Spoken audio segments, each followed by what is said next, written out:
Bismillahirrahmanirrahim. Assalamualaikum warahmatullahi wabarakatuh.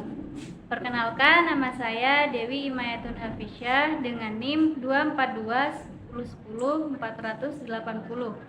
Saya dari Prodi PGMI, Fakultas Tarbiyah dan Ilmu Keguruan.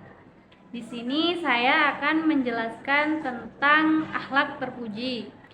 Di sini teman-teman udah tahu belum apa itu akhlak terpuji? Kalau teman-teman belum tahu apa itu akhlak terpuji, kita bisa belajar bareng-bareng. Nah, akhlak terpuji ialah sikap atau perilaku seseorang yang mencerminkan nilai-nilai kebaikan. Jadi, akhlak terpuji itu adalah sikap yang tertanam pada diri kita, teman-teman. Jadi, kalau akhlak terpuji itu sikap baik yang kita lakukan kepada orang lain. Nah, jadi kalian teman-teman udah memiliki akhlak terpuji itu belum? Jika belum, kita harus mempunyai ya teman-teman. Soalnya akhlak terpuji itu sangat penting dalam kehidupan. Apalagi dalam kehidupan masyarakat teman-teman.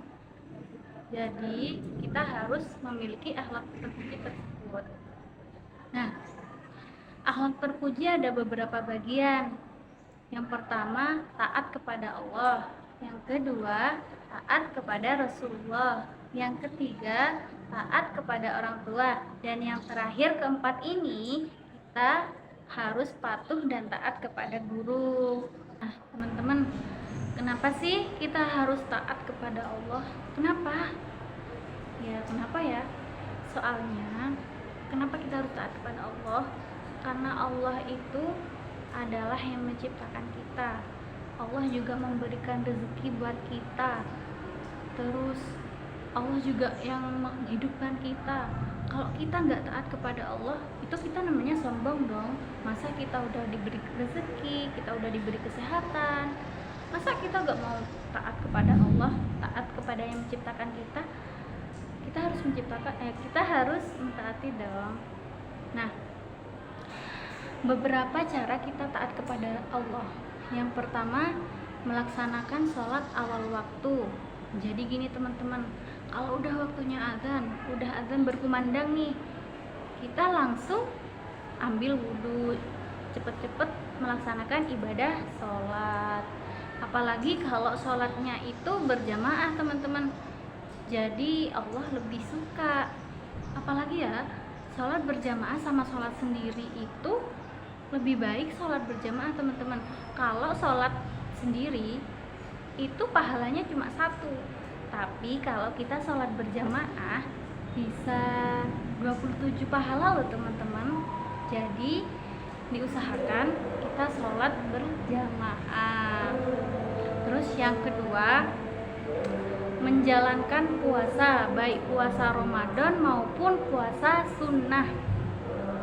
Puasa Ramadan itu wajib loh ya teman-teman, jadi kita harus melaksanakannya. Tapi kecuali untuk yang uzur, kadang ada yang sakit, tapi jangan lupa meskipun sakit itu tetap harus diganti kalau udah sehat. Nah, itu juga buat yang uzur tetap diganti meskipun nggak puasa. Yang ketiga, berinfak, bersedekah, dan menunaikan zakat. Kadang kan kalau mau Idul Fitri itu kita berzakat ya. Nah, kalau udah waktunya berzakat, kita diwajibkan untuk berzakat. Dan yang keempat, selalu mengingat Allah dengan berzikir kepada Allah setiap selesai sholat. Nih, teman-teman kalau udah selesai sholat, kira-kira berzikir nggak? Kalau belum berzikir, diusahakan berzikir ya teman-teman. Mulai hari ini kita berzikir. Nggak cuma selesai sholat aja sih sebenarnya. Kadang waktu-waktu luang kita, kalau kita diem termenung, tiba-tiba mau ngapain bingung, ya udah kita tinggal berpikir aja, ingat sama Allah. Tapi lebih baik tuh pas habis sholat itu deh teman-teman. Soalnya habis sholat itu kan lagi termenung-termenungnya hati gitu. Jadi kita habis sholat pikirlah dulu, sempetin ingat sama Allah.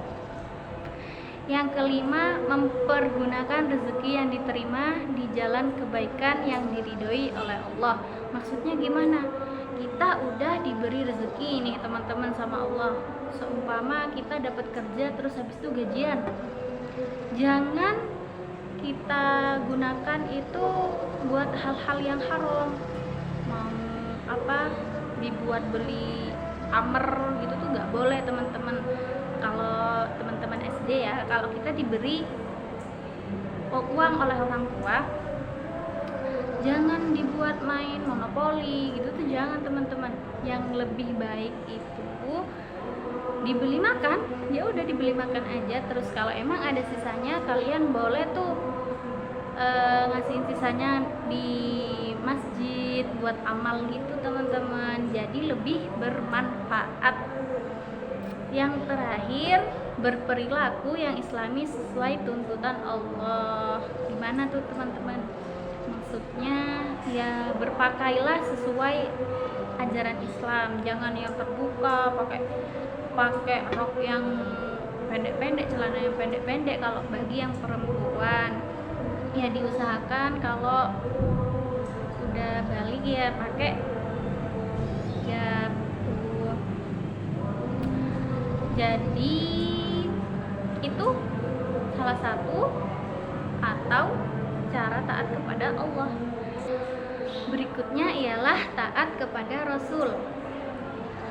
Bagaimana sih cara kita taat kepada Rasul? Nah, mari kita belajar bareng-bareng.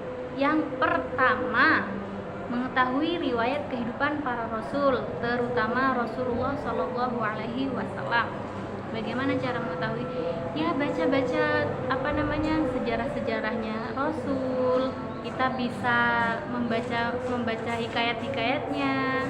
Jadi itulah cara kita bisa mengetahui riwayat kehidupan para Rasul. Yang kedua, membenarkan berita yang disampaikan oleh Rasul. Jadi jika ada berita yang disampaikan oleh Rasul tapi ada yang kayak gak percaya gitu, jadi kita sebagai umatnya Rasul ya, kita tuh diajarkan untuk membenarkan. Jadi diomongin lah, kalau ke temannya nih ya, diomongin, anu loh, itu ajaran Rasul tuh gini, pokok dibenarkan. Yang ketiga, mengamalkan syariat yang dibawa Rasul. Bagaimana cara mengamalkannya? Kayak puasa Senin Kamis nih teman-teman, itu kan syariat yang dibawa Rasul ya. Jadi kalau bisa kita juga puasa Senin Kamis. Terus yang keempat, mencintai dan membela para Rasul. Yang kelima, meneladani kehidupan para Rasul. Jadi kita sebagai umat muslim, kita wajib meneladani apa yang dilakukan oleh Rasul. Dan yang kelima, menghidupkan sunnah Rasulullah Shallallahu Alaihi Wasallam. Seperti apa? Seperti sholat ba'diyah, qobliyah, itu bisa teman-teman. Jadi kita bisa menghidupkan kehidupan sunnah Rasulullah Shallallahu Alaihi Wasallam. Yang selanjutnya, taat kepada orang tua. Mengapa sih kita harus taat kepada kedua orang tua?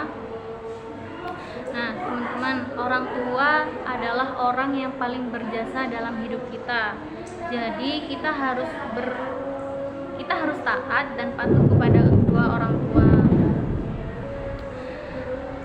Kenapa sih kita harus taat? Yang pertama, orang tua adalah orang yang melahirkan kita. Masa ibu udah berjuang melahirkan kita, mengkorbankan nyawa buat kita, tapi kita tidak taat kepada ibu, malah kita bentak-bentak sama ibu? Gak boleh teman-teman, kita harus taat kepada orang tua. Terus yang kedua, beliau berdua mengasuh kita sejak kecil hingga kita dewasa. Nah, kalau kita dari kecil gak ada yang mengasuh, gimana? Masa kita mau hidup sendiri? Kan gak mungkin. Jadi kita harus taat kepada orang tua, karena orang tua yang mengasuh kita dari kecil hingga dewasa. Yang ketiga, doa orang tua kita selalu tercurahkan kepada kita. Doa itu yang baik-baik buat kita teman-teman. Masa orang tua kita udah berdoa kebaikan buat kita, tapi kita malah melawannya. Kita harus patuh dong.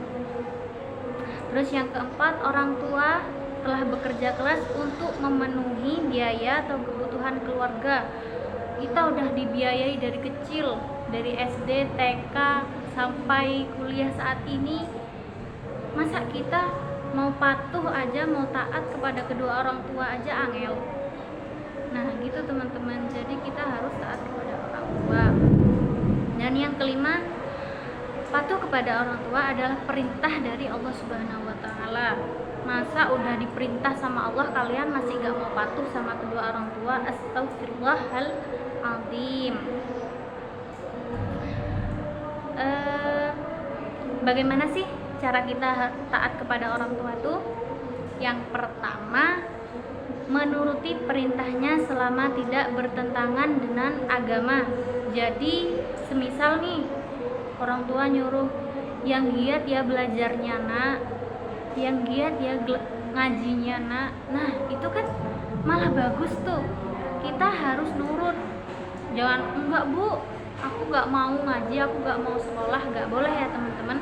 Kita harus tetap menuruti permintaan orang tua, harus taat kepada kedua orang tua. Yang kedua, berbicara yang sopan kepada beliau. Nah, kenapa kita harus berbicara sopan itu ya teman-teman? Jadi kita gak boleh bentak-bentak. Kalau orang tua lagi ngomong dengerin, jangan malah orang tua lagi ngomong langsung diselani, gak boleh. Kita harus ngomong yang sopan, jangan bentak-bentak sama kedua orang tua. Terus yang selanjutnya, selalu menampakkan wajah yang ceria atau tersenyum di hadapan beliau. Nah, seperti apa itu? Nah gini teman-teman, kita kalau emang lagi sedih ya, kita lagi kesel gitu sama temennya kita jangan malah di rumah nyampe sekolah langsung perengat-perengut. Gak boleh merengut-merengut, tetap harus senyum di hadapan kedua orang tua. Yang kelima, tidak melakukan perbuatan yang dilarang oleh orang tua. Nah seperti apa ya, misalnya, nah jangan bolos sekolah. Nah tapi kalian tuh masih bolos kuliah, itu gak boleh, tetap harus mengikuti larangan kedua orang tua. Yang terakhir, merawat orang tua ketika beliau sedang sakit. Jadi teman-teman, kalau kedua orang tua kita sakit, jangan malah main terus. Jangan ya teman-teman, kita harus stay di rumah. Mengapa demikian? Soalnya kadang kan kalau orang tua kita butuh minum, kita malah main. Jadi orang tua kita bingung nyari minum gimana, ngambil minumnya gimana. Jadi kita harus menjaga dan merawatnya. Yang terakhir, hormat dan patuh kepada guru.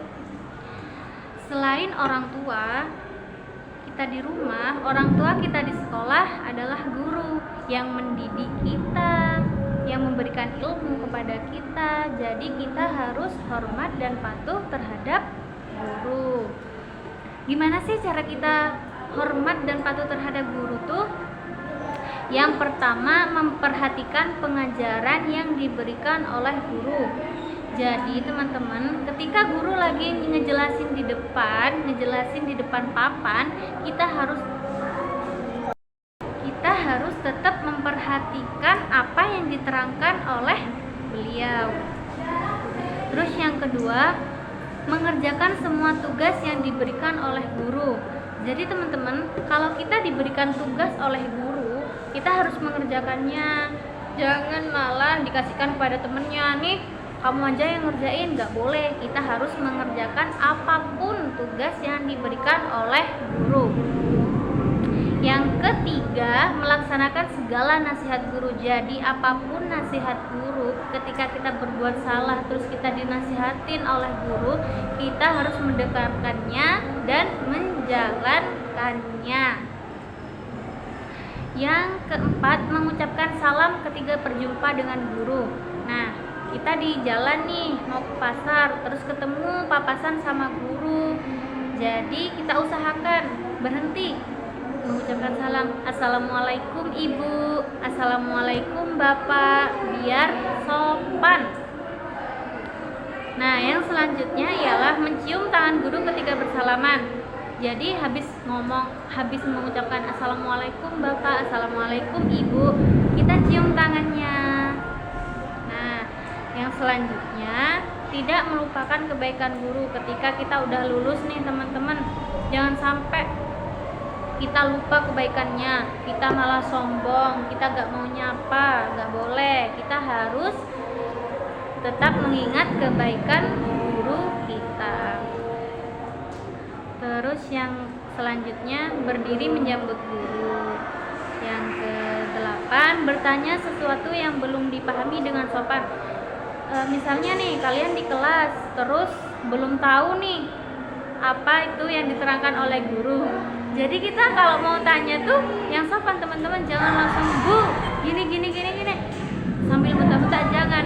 Usahakan yang sopan.